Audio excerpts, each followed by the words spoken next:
a trademark course and certification program you can count on. Hey everyone, my name is Marcella Dominguez. I have been a trademark lawyer for close to 10 years now. I have helped entrepreneurs overcome trademark issues with their applications.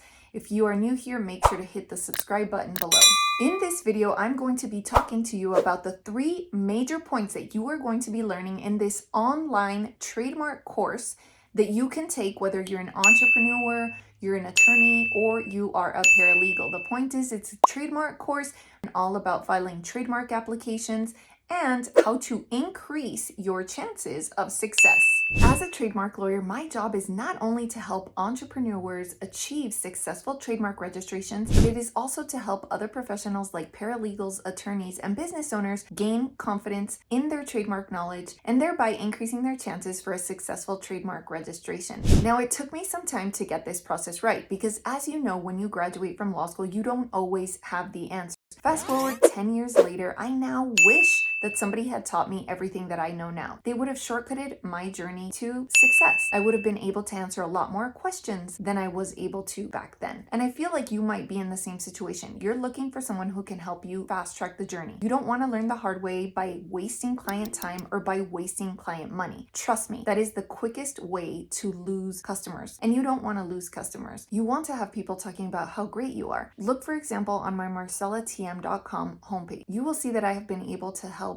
many entrepreneurs overcome objections with the USPTO. So my second goal for you is that not only should you be able to successfully and confidently file a trademark application, but you should also feel confident in overcoming objections. So what the heck does an objection look like at the USPTO? Well, it can come in the form of an office action. And office actions have a lot of different subsets. So it could be because you messed up the owner information. It could be because of a disclaimer, a specimen issue, you selected the wrong identification of goods and services. So you need to make sure that your application is buttoned up. You need to make sure what each of these sections mean. And it can seem overwhelming to somebody who doesn't really know what to expect. But if you have the knowledge, then you have the foresight to know what could potentially go wrong. And I am here to explain to you what each of those sections is in the course, which is linked down below. Now, I'm only interested in helping serious learners because trademark law is no joke. So you don't really want to mess around with people's time or with people's money. You want to make sure that you get the job done, right? And you want to make sure that you have an explanation for why an application might not be successful also.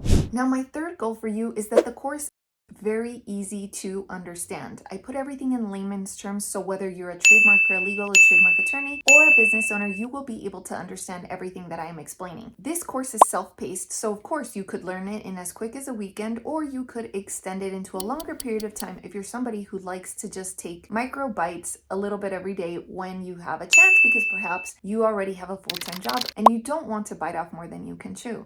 So if you want to know what working with me would be like, all you have to do is continue to watch this playlist right here where I will impart some free trademark knowledge, something akin to what you would learn in the training certification program, and I would love to see you on the other side. If this video was helpful, make sure to hit the like button down below by pressing the thumbs up, or you can press the thanks button, which I am always very appreciative of.